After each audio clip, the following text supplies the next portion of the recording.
حضرت نبیت بن شریط رضی اللہ عنہ روایت کرتے ہیں، نبی اکرم صلی اللہ علیہ وآلہ وسلم نے ارشاد فرمایا، جب کسی شخص کے ہاں بیٹی پیدا ہوتی ہے تو اللہ تعالیٰ فرشتوں کو بھیجتا ہے جو یہ کہتے ہیں، تم پر سلام ہو اے اس گھر والو۔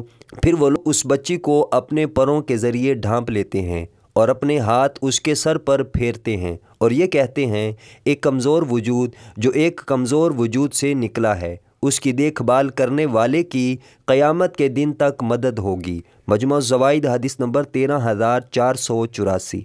حضرت عبداللہ بن عباس رضی اللہ عنہ روایت کرتے ہیں، نبی اکرم صلی اللہ علیہ وآلہ وسلم نے ارشاد فرمایا، جب والد اپنی اولاد کی طرف دیکھتا ہے اور خوش ہوتا ہے تو والد کو ایک جان یعنی غلام یا کنیز آزاد کرنے کا ثواب ملتا ہے۔ عرض کی گئی، یا رسول اللہ صلی اللہ علیہ وآلہ وسلم، اگر وہ 360 مرتبہ دیکھے تو نبی اکرم صلی اللہ علیہ وآلہ وسلم نے فرمایا، اللہ تعالیٰ سب سے بڑا ہے۔ مجموع الزوائد حدیث نمبر 13487۔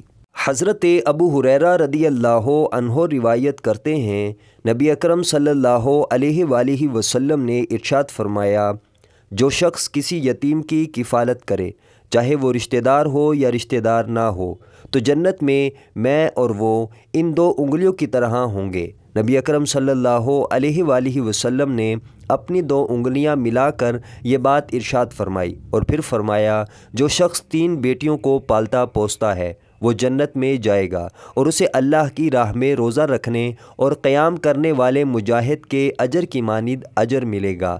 مجموع الزوائد حدیث نمبر 13493۔